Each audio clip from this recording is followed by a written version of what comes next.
kalau lagi 17-an ini biasanya yang paling diingat pengalaman masa kecil apa sih? Sebenarnya dulu tuh selalu menang lomba kerupuk sama lomba masukin apa tuh pensil gitu ya ke dalam botol tuh. Selalu menang atau selalu ikut? Jangan suka klaim ya. Selalu menang juga karena beneran? aku harus klaim, aku harus memberitahu bahwa aku tuh punya keseimbangan yang sangat baik. Masa? Jadi seriusan, jadi ketika harus di posisi ini apa di praktik ya? Nggak harus ditunjukkan Di memang. posisi tersebut aku bisa benar-benar menahan core dan lain-lain sehingga pensilnya langsung masuk ke dalam botol. Berarti tadi harusnya kita bukan lomba kerupuk. Nah, harusnya itu. pasti menang. Pasti menang ya? Pasti menang. Aduh seru banget. Tapi yang jelas kalau ngomongin Indonesia, ngomongin nasionalisme itu sesuatu yang dianggap normatif nggak ya? Aduh normatif banget sih. Aduh basi banget sih. Itu kayak gitu atau sebetulnya gimana? Enggak sih, sejujurnya. Karena dari kecil aku kebetulan berkesempatan buat pindah-pindah gitu Mbak. Jadi aku lahir di Surabaya, lalu TK di Makassar, sempat SD di Papua, lalu baru pindah ke Jakarta. Jadi melihat berbagai macam keragaman Indonesia. Lalu ketika SMA bisa sekolah di luar, merasa menjadi representasi ya untuk negara ini gitu. Bahkan sekarang ketika kuliah pun di luar, saya nggak bilang sedikit muridnya anak-anak Indonesia yang ada di sana gitu. Cuma saya selalu menganggap kalau ketika kita berada di luar negara ini, kita adalah menjadi representasi dari negara tersebut, dari negara, agama, dan keluarga sih kalau menurut saya gitu. Jadi bagaimana caranya untuk tetap bisa menjadi yang terbaik dan menunjukkan kalau Indonesia tuh keren gitu. Dan biasanya kalau ada di luar memang jadinya jauh lebih apresiatif terhadap Itu berasa banget sih. Itu sangat berasa sekali ketika di luar tuh, mungkin karena kita menjadi minoritas kali ya. Kayaknya selalu seperti itu sih. Ketika kita menjadi minoritas, apalagi kalau kita pernah jadi mayoritas terus ke satu tempat jadi minoritas, berasa banget itu. Value-nya jadi, wah gila gue Indonesia banget ya ternyata. Dan jadi jauh lebih bisa berempati ketika kita kembali ke tanah air ya. Dan berada pada posisi yang mungkin berbeda ketika di luar negeri. Belajar di Melbourne, kuliah, apa yang paling seru selama ini kuliah di Melbourne? Kemarin sempat yang seru dan cukup sulit, kemarin tuh aku ngambil kelas journalism kan. Oh gitu? Karena memang salah satu specialization dari majorku adalah journalism gitu. Aku sempat ngambil journalism, terus itu semester pertama, terus di salah satu tugas sekolahnya adalah kita diharuskan menulis jurnalis dari negara kita masing-masing, lalu apa yang membuat mereka spesial. Dan waktu itu aku menulis Mbak Nana. Sumpah? Dan waktu itu waktu itu ceritanya di zaman-zaman RKUHP dan KPK saat itu, lalu saya sempat menonton interviewnya dan lain-lain. Saya tulis kenapa Mbak Nana menjadi spesial, saya tulis because she's not afraid to die.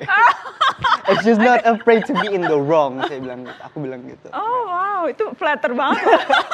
Ya aku dari kemarin pengen ngomong, terus sekarang baru kesempatan. Aduh aku jadi GR, ini kalau di close up pasti pipiku merah nih.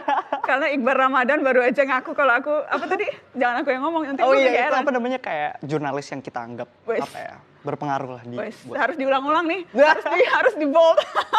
Ntar dibikin highlightnya. Oh iya dibikin highlight, gitu. Jadi yang dijual ini. Yang jelas Bal, Dilan heboh banget, terus habis itu Bumi Manusia, berperan jadi Minke. Ketika memerankan itu kan tentunya kan berusaha menyelami perasaan batin, walaupun itu karakter fiksi, tapi kan terinspirasi oleh Tirto begitu. Jadi apa sih yang kemudian pembelajaran terpenting yang Iqbal dapat dalam proses menyelami karakter itu?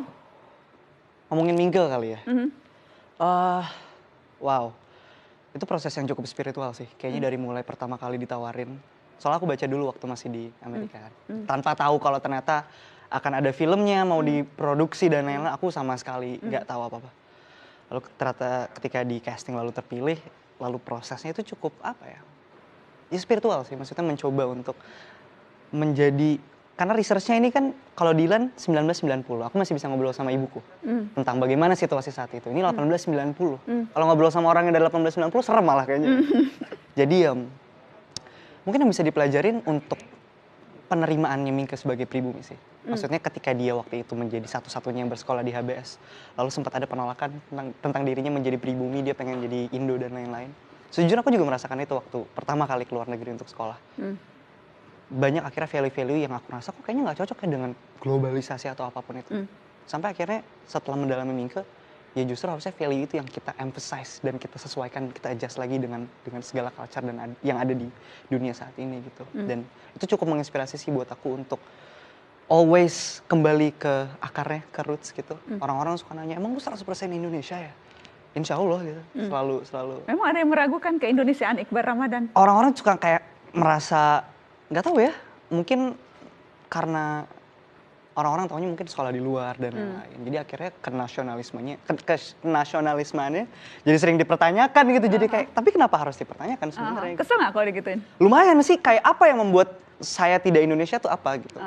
Apakah karena bersekolah di luar kah? Atau mungkin bahasa-bahasa yang saya gunakan ketika berinteraksi dengan para followers gitu, yang menurut saya itulah caranya untuk berkomunikasi dengan anak-anak muda sekarang untuk menyampaikan sesuatu gitu. Tapi ya, again, kita tidak bisa membuat semua orang bahagia. Jadi Betul.